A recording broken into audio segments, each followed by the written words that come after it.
uses the chance to escape. Meanwhile, Rib walks toward the main gate of the kingdom, where soldiers are busy talking and trying to fix the chaos. As she reaches the area, she looks around and wonders if the explosion was just a mistake, maybe friendly fire. She scans the place, trying to spot Ares and wondering where he disappeared. Just then, a nearby guard notices her arrival and quickly announces that Rib is here. He points toward the main gate and asks her to take a look. Rib sees the gate being attacked and broken by an incoming army. Shocked, she immediately gets ready for battle. She rushes toward the gate and commands the others to stop using bows and prepare for close combat. The guards are stunned when they realize that S-rank knight Rib has entered the field. Even though the archers on top of the gate keep firing, the goblin army keeps charging in. One huge goblin with a massive weapon runs straight at the gate, lifts his weapon and smashes it, creating a loud blast. Everyone freezes for a second in shock. The same goblin swings again, and this time he leaves a giant hole in the gate. Because of that, the whole goblin army storms into the kingdom. Rib, already on high alert, tells everyone to get ready for a counterattack and defend the kingdom no matter what. The goblins charge forward while the soldiers also sprint in, clashing head-on like it's some epic school sports day but with swords. Just before the battle fully breaks out, Rib notices Ares standing at the side, completely stunned by the chaos. He suddenly realizes he's the commander, but before he could arrive at the scene, the gate is already wrecked. Frustrated, he calls the goblins fools and uses his skill, Flame Wall. Since the goblins get no chance to even dodge the attack, they begin burning up on the spot. Over half of their army gets wiped out, while Ares casually stands there telling the monsters to keep dancing until he feels better. Meanwhile, Jihoon watches everything from a hill outside the kingdom. He sees the huge flame wall move destroy most of the goblins, and keeps observing the battle closely. It becomes clear to him that the fight has taken a new turn. He remembers how he once blocked 100 waves alone, but now things are reversed. The monster faction's goal is to destroy the human side within 100 waves, and it's up to him now. Just then, Rizeldrake looks at him, and Jihoon notices it. He gently pats Rizeldrake, and quietly thinks that if he could return to that moment in time, maybe it wouldn't be impossible to change things. He tells the knights in his mind to wait just a little longer. He knows that when he comes back to this place again, the kingdom will already be begging for mercy. Back on the battlefield, the war finally ends. The soldiers, along with Rib and Ares, manage to defeat all the goblins. But just then, a strange creature peeks at Jihoon from the forest behind, while Jihoon stays focused on the burning goblins ahead.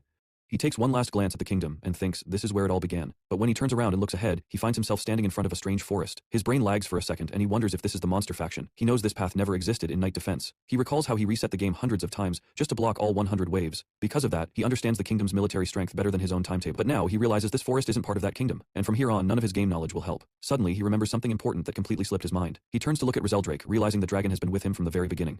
Rizeldrake even saved him from getting killed by Ares after the castle got destroyed. But before Jihoon can say anything, Rizeldrake flies off out of curiosity, leaving him a bit puzzled. Jihoon follows his gaze and sees Rizeldrake heading toward the ground. That's when he notices a swarm of ants. One of the ants looks shocked after seeing Rizeldrake. Jihoon keeps watching the little dragon and starts to feel that the way he moves around is more like a cat than a dragon. While Rizeldrake keeps roaming among the ants, Jihoon shakes his head and refocuses on his main mission. He begins thinking about his next move, trying to figure out what to do now. Suddenly, a red screen pops up in front of him. As expected, it's the main quest screen. The quest is called Monster Faction Construction. The goal is to gather monsters and build a faction. The reward for completing it is a random skill. Reading that, Jihoon starts thinking hard. If he needs to build a monster faction, does it mean he has to find and gather monsters one by one? He starts thinking about goblins, realizing that monsters he's likely to meet in early stages like this are usually weak, low-level goblins. With that thought, he looks around the forest, only to get more confused. Not even a single rabbit is in sight. Forget goblins. On top of that, he suddenly remembers another problem. Before recruiting monsters, he needs to talk to them first. But how is he even supposed to communicate when he can't speak monster language? Just then, a tree branch comes flying straight at his face. His focus shifts to it, and he's instantly shocked as he realizes that it's too fast. As it approaches his neck, a voice comes from the object, calling him a human and yelling at him to die. But right before it hits him, he's saved. Startled and shaken, he opens his eyes, only to realize it's not just an object. Someone actually tried to attack him. He looks at the girl in front of him, noticing her arm had looked like a wooden branch because of high speed. Out loud, he wonders if she's a beast folk, or maybe even a rabbit, since her ears look kind of rabbit-shaped. Hearing that, the girl flares up and angrily asks what he thinks she is. Before Jihoon can answer, she fumes even more, and asks if she looks like a cute rabbit, adding that if anything she's closer to a fox. But Jihoon looks confused and says he never called her cute, he just wondered if she's a rabbit. Hearing that, the girl gets even more furious, shouting that she definitely heard him say it, and she's not deaf. As she continues yelling, Jihoon keeps staring, and casually wonders if she might be a white fox. The girl doesn't say anything this time, but her expression changes. Then, Jihoon guesses again, maybe she's an Arctic fox? Still silent, the girl suddenly leans closer and starts sniffing Jihoon's body, catching him completely off guard. Seeing that, Jihoon gets even more confused. Meanwhile, the girl keeps sniffing him. Jihoon tells her to behave and asks what on earth she's doing, but the girl doesn't stop. A moment later, she suddenly says it's strange, he looks like a human, but smells like a monster. She starts wondering out loud why that could be. Jihoon blinks in confusion and asks if he really smells like a monster. Just then, a notification pops up in front of him. It says 2 of his passive skills have now been activated permanently. The first one is Communication Monster, which lets him talk to monsters easily. The second is Likeable Monster, which allows him to gain favor from unknown monsters. Seeing the update, Jihoon gets surprised and mumbles to himself that thanks to this skill, he can now communicate with monsters. The girl notices him talking to himself again and looks even more puzzled. She walks up and starts shouting, pointing her finger at him like he's some kind of criminal. Her sharp nail stops just in front of his mouth, making Jihoon nervous. She asks who he really is, and Jihoon tries to answer, but he stutters from fear and confusion. His mind races. If the Likeable Monster skill is active, then why is this girl still acting so aggressive? Suddenly, a rope flies past his mouth, almost brushing it. Jihoon freezes, shocked. He quickly looks toward the direction it came from, only to see 3 men walking toward him. One of them is holding a weapon, and it seems the rope was shot from a bow-like tool in his hand. The man cheers up and says excitedly that they've finally caught one. Jihoon keeps glancing at them, low-key shocked to see people even outside the palace, like, bro, where were y'all hiding? He starts wondering if these people are from some bandit T gang. Suddenly the girl shouts angrily, saying that Ji-hoon was a human after all. She tries to get up and Ji-hoon looks at her leg, realizing that the arrow hit her there. Even with the injury, she struggles to stand. She grits her teeth and asks if Ji-hoon planned all this with the other humans. While glancing at him, she wonders why they are being chased and what these people even want. Ji-hoon quickly tries to explain himself, saying he's not human and that it's just a big misunderstanding. But before he can continue, the old man tosses the rope to his younger, stronger companion. The bulky man grabs it and tells them to keep talking while he pulls the rope. As he does, the girl suddenly gets dragged through the air and screams from the pain caused by the tight string. The big man yanks her toward him and grabs her by her collar, thinking he's got her now. Ji-hoon stands there, stunned. But before the man can celebrate, the girl stabilizes mid-air and delivers a clean kick right to the side of his head. The big guy doesn't even get a chance to react. He takes the full hit and drops to the ground. Ji-hoon watches in shock, realizing that despite her smaller size and injury, the girl just knocked out a huge man with a single kick. But the moment doesn't last. Right after that, the girl collapses too, her body giving out due to blood loss and the wound. Seeing that, the old man gets angry and glares at the girl, asking if the beast really had the guts to kick a human. He starts kicking her, shouting that she should stop resisting and just get quietly. He says there's no way she can fight all of them now. Ji-hoon watches this chaos, completely stunned. The big guy meanwhile sits up while holding his head, still dazed from the kick. Ji-hoon keeps watching, confused by the whole scene. A monster getting hunted by humans. Even though he's a monster too, he clenches his fists, silently wondering why a monster is being treated this way. Just then, the third member of the group walks up to Ji-hoon and calls him Hyung-si, asking if he's okay. Ji-hoon stares blankly at the man, clearly confused. The man casually says it was almost a disaster, and warns that this is a dangerous area where beast folk often show up. While he talks, he wonders aloud what Ji-hoon is doing here all alone. Ji-hoon hesitates, trying to think of a proper reply. Their attention shifts again toward the old man, who continues hitting the girl as she tries to speak, but she speaks in a monster language that Ji-hoon and others don't understand. The old man yells in frustration, asking if the beast still hasn't come to its senses. The girl keeps trying to say something, but it's all gibberish to human ears. Irritated, the old man pulls out a bat and lifts it high, shouting angrily, "What are you even trying to say, you beast?" But before he can swing, the man standing next to Ji-hoon orders him to stop. The old man freezes, lowers the bat, and apologizes, saying he got carried away again. Ji-hoon lets out a small sigh of relief. The guy beside him quietly says that their group tends to be a bit too aggressive at times. The guy suddenly brings up Ji-hoon, saying that just a while ago, before they showed up, Ji-hoon was chatting with the same monster who's now getting beat up by them. And without warning, he stabs Ji-hoon right in the stomach. Man doesn't even blink. He coldly says that if he had known someone like Ji-hoon was involved, he wouldn't have wasted his time with all this drama. Ji-hoon's expression freezes, and even the beast girl looks shocked. Ji-hoon quickly pulls the knife out and throws it to the ground. Blood starts pouring from his stomach and he presses his hand against it, struggling to even speak. Before he can form a full sentence, his condition worsens. He looks down at the ground in shock, wondering what's happening, since his body suddenly feels burning hot. Seeing this, the guy calmly tells Ji-hoon not to worry and says he avoided all the vital organs. Ji-hoon slowly lifts his eyes and starts to wonder if the knife was coated with poison. Before the guy can say anything, Ji-hoon coughs up blood. The guy then says that Ji-hoon now has only 12 hours to live. While wiping the blood from his mouth, Ji-hoon sees the guy take out a small tube. He says it's the antidote to the poison, but Ji-hoon can have it only on one condition. If he wants to live, he must find out where they live. Just then, the big guy grabs the beast girl by her hair and lifts her up, while the other guy explains further. Ji-hoon has to track down the location of the fox den. Hearing that name, Ji-hoon frowns. It's the first time he's ever heard of such a place. Meanwhile, Rizzledrake hides behind a tree nearby, carefully watching everything unfold without making a sound, making sure he stays out of sight from the trio. As Ji-hoon asks what that place is, the guy replies that it's just a nickname they use. He explains that it's a village where beast folk live. He says if Ji-hoon helps them find it, they'll spare his life. Ji-hoon's face turns into a confused emoji. He asks why they even want to go there, like, what's the tea? Before he gets an answer, the beast girl suddenly speaks up in monster language, saying if she shows them the village, everyone there will be in danger. She quickly opens her mouth to bite her tongue, knowing that if she dies now, these people won't be able to find the village. But the muscular guy catches on fast. He quickly shoves his hand in her mouth before she can hurt herself. Ji-hoon watches, shocked, realizing she really tried to kill herself just to protect the village. The big guy uses all his strength to stop her, but the girl fights back by biting down on his hand with everything she has. Still, he pushes harder and calls her an uncivilized beast. The other guy then adds that every person they catch dies within a day anyway. He even wonders aloud how they expect to find the village if they keep killing people like that. Ignoring that logic fail, the big guy punches the girl in the stomach and clamps her mouth shut again. He forces her to sit down roughly, while the other guy looks at her and says that this beast folk don't even care about their lives and she is ready to give up on her life just to protect her village. He tells the group to stay alert, saying the girl or maybe Ji-hoon's allies might be nearby. Ji-hoon doesn't respond. He keeps watching them silently, thinking that foxes are clever. Even if they don't understand human words, they can still sense when danger is near. As the girl drops to the ground like she just rage quit life, the guy turns to Ji-hoon and tells him to interpret what he's about to say. He starts his speech, saying if Ji-hoon guides them to the fox den, they'll grab what they need and poof, they will disappear like they never existed. He even tells Ji-hoon not to stress, promising things will stay chill. Ji-hoon, though, still has doubts. He asks what exactly they're looking for. The guy gives a half smile and tells Ji-hoon that their boss lost something. If they find that item, then Ji-hoon and the beast girl both get to walk free. Hearing that, Ji-hoon starts thinking hard. A face pops up in his mind. That girl from school who always asked him for money. He notices the same look in this guy and girl's expressions. He realizes it's a lie. There's something dark behind their sweet talk. But then, he looks at the ground, thinking maybe it doesn't even matter. If he just does what they want, he might live. He remembers how he used to get bullied in school, but that girl sometimes helped him, probably because he always lent her money. He believes this gang won't kill him, at least not now, since he's useful. He begins walking toward the beast girl, thinking he can't die here, not yet. Standing in front of her, he speaks in the monster language, telling her that he'll guide them to the village and promises that no one will get hurt if they cooperate.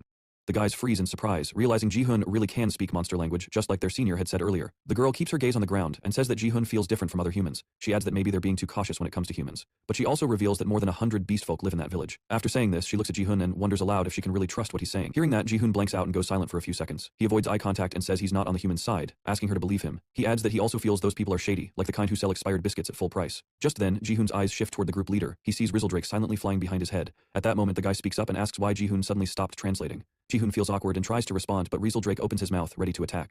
Ji-hoon pauses, unsure, and the guy starts feeling suspicious, sensing Ji-hoon's mood has suddenly changed. Right then, the old man in the group spots Rizzledrake and looks shocked. He quickly points toward the monster and warns the leader to move, shouting that a monster is behind him. But just as the leader turns, Ji-hoon realizes it's already too late for him to dodge. He silently commands Rizzledrake to use Dragon Breath. The guy also panics, realizing there's no time to escape. He yells at his teammates to help. However, as Rizzledrake launches his Dragon Breath, the attack completely misses, and the power is super weak. Ji-hoon is left stunned. The gang members also stare in confusion, trying to understand what just happened. Even Rizzledrake seems shocked, letting out a confused roar. Rizzledrake keeps glancing at Rizzledrake, wondering if the cooldown still isn't over even though it's been a while since the last Dragon Breath. Meanwhile, the gang's big guy gets scared.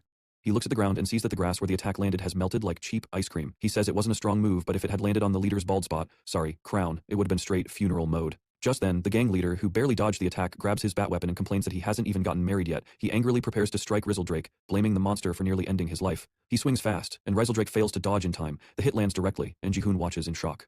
Rizzledrake crashes to the ground, and the leader gets even angrier, yelling about how the monster dared to mess up his thick hair. The old man in the gang says it's their first time seeing this kind of monster, and asks what they should do now. He adds that if they capture and sell it, they could probably earn some money, but the leader walks toward Rizzledrake and says there's no need to sell the monster. Ji-hoon still looks frozen. The leader then tells his teammates to keep an eye on Ji-hoon and the Beast Girl, saying he'll handle the monster himself. As he walks closer to Rizzledrake, Ji-hoon starts feeling a mix of anger and helplessness. He wonders if just being able to talk to monsters means he deserves to stay alive. His thoughts drift back to his school days, and he sees a connection with the present. Even now, he feels like he's trying to prove his worth. Deep down, he knows he's still just trying to survive like a coward. He suddenly feels motivated, like someone finally deleting their ex's number. He realizes this weight, is no longer needed in his life. Even after knowing where it all leads, he remembers how his father abandoned him and even killed his beloved cat, Lulu. That memory hits hard. Anger builds up inside him. He doesn't want to lose anything else. Meanwhile, the gang leader raises his weapon high, calling Rizzledrake an uncivilized monster. He looks ready to end it. Seeing this, the Beast Girl freezes, shocked. She realizes he's about to kill the small monster, but just then, Ji-hoon's passive skill, Physical Monster, activates. The ability lets him go beyond human strength. He suddenly dashes toward the leader, shouting that the real thing this world doesn't need is him. Right before the weapon hits Rizzledrake, Ji-hoon slams a strong punch into the leader's face. The girl beast and gang members watch in disbelief. The old man looks terrified as the leader crashes to the ground, groaning in pain. The gang members rush towards their leader to check if he is still breathing.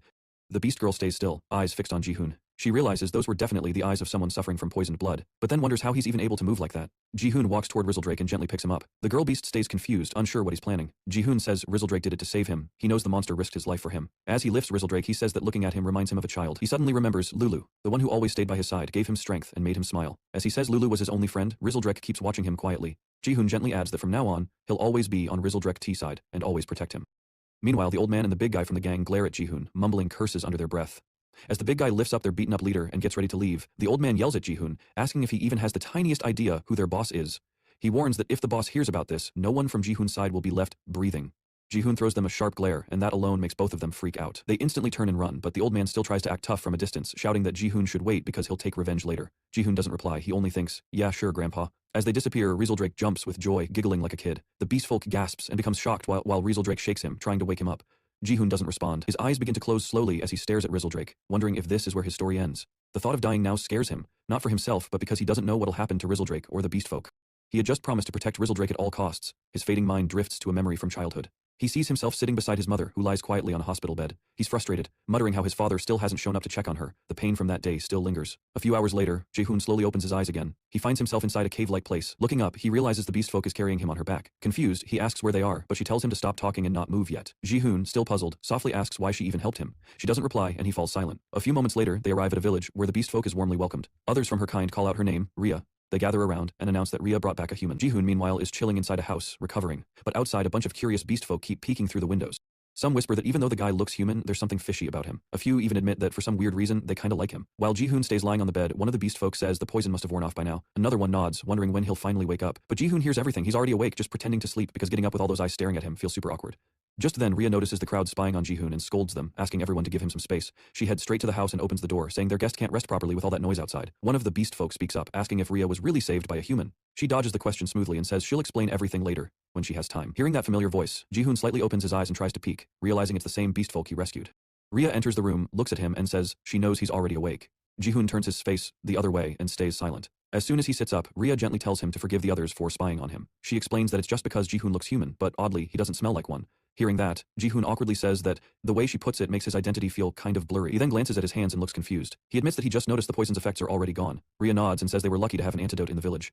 Ji-hoon raises an eyebrow and repeats, village. He suddenly remembers how Rhea had almost taken her own life just to stop the human gang from reaching this place. She was about to bite her tongue, saying that bringing humans here would endanger everyone. Ji-hoon recalls how cautious she was around him and asks why she changed her mind and brought him here to help. Rhea casually replies and repeats her words, saying that even though Ji-hoon is human, he doesn't smell like one. Ji-hoon looks puzzled and asks if that's the only reason. Rhea falls silent for a moment, thinking. She remembers how Ji-hoon risked everything just to save that small monster, Drake. Quietly, she admits to herself that was the real reason, because she saw him do that. Meanwhile, Ji-hoon starts talking to himself again. He says that bringing him to the village and even giving him an antidote, maybe this is the power of being a likable monster. Rhea frowns and demands to know what he's mumbling about. Before he can reply, she gets annoyed and starts yelling, saying he's too talkative for someone who just got saved. She adds that he's being irritating despite her help. Just then, Drake wakes up and lets out a big yawn. His eyes drift toward Rhea and Ji-hoon, who seem to be arguing. Ji-hoon suddenly bows in respect and thanks Rhea sincerely for saving him. Rhea looks flustered and quickly says there's no need for him to go that far. She turns around and clears her throat before saying it's only fair to call it even since he also saved her once. As she speaks, Ji-hoon hears a soft yawn and a tiny roar from the side. His attention shifts and he instantly recognizes that cry. Out of nowhere, Drake jumps into the air and flies straight at him. Ji-hoon catches him midair, calls his name, and the two start playing like long-lost bros. Seeing this chaos, Rhea blinks in confusion and wonders what even is a Drake. She clears her throat again, probably to reset her brain, and says that now that she thinks about it, they don't even know each other's names yet. She says since fate brought them together, they should at least introduce themselves. Rhea quickly begins to speak, but before she can say her name, a beast folk rushes into the house and says the village chief is calling her. The chief also wants to meet the guest, meaning the human, Ji-hoon.